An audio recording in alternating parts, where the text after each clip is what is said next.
In studio as always. Dave, I don't know if you've been following the Municipal Property Rates Amendment Bill proposals.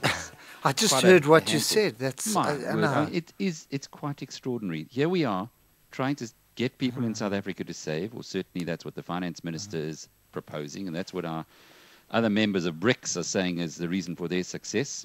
And we've got some really smart guys in the municipalities who are saying, well, if you have a second property, we'll double the rates for you. I can't understand that. I can understand that first home you can get concessions, but a lot of people use property as second properties as a means of saving.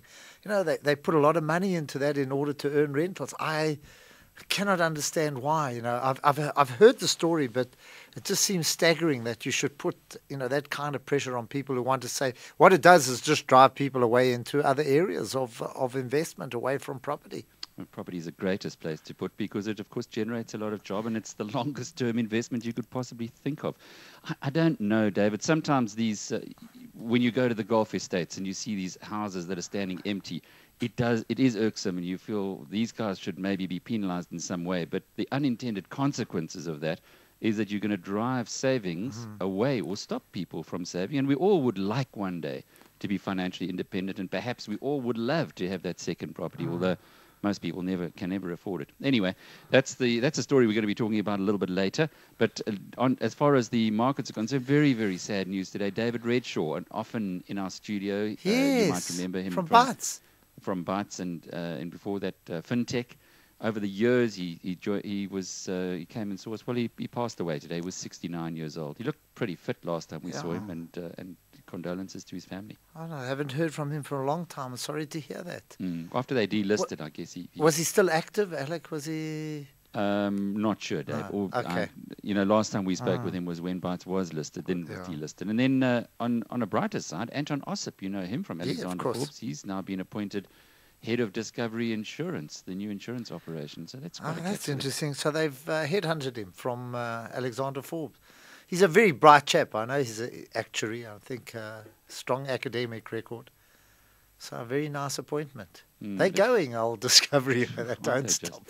You actually feel a little bit sad if you're too old like you and I are, David, to be snapped up by this company. But they certainly are looking out there for the I talk to a lot of headhunters, except they never approach me. I always talk to them, but never approach me. Well, David, you're an icon in your own evening radio show. So I'm afraid they know that when you can't get snapped away from us. It's not possible.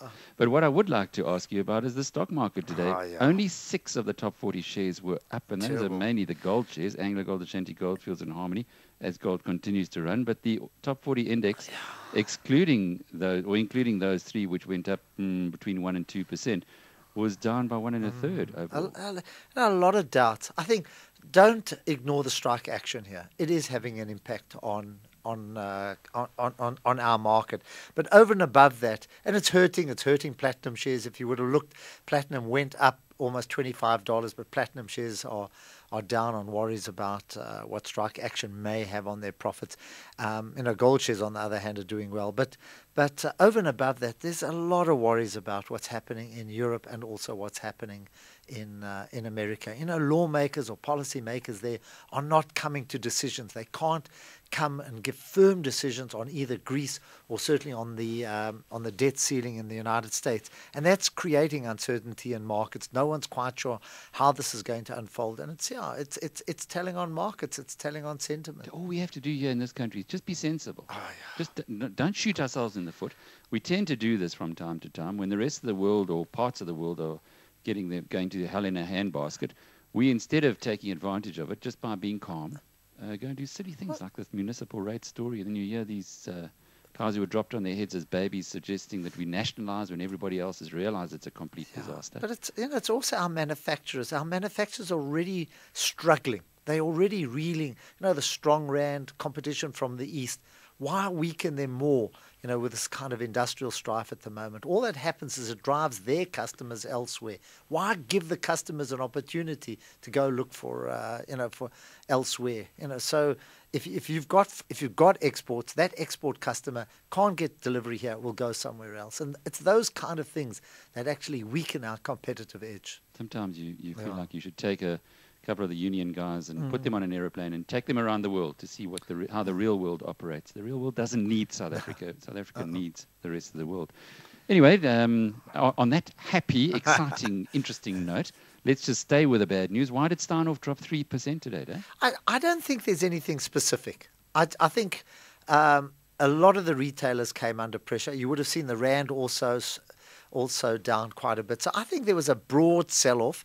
And of course, you're going to have traders getting out of the market. You're going to have some foreigners taking profits off. And so I wouldn't attribute it to anything stock-specific, more so just the general trend in the market. Shoprite had bad...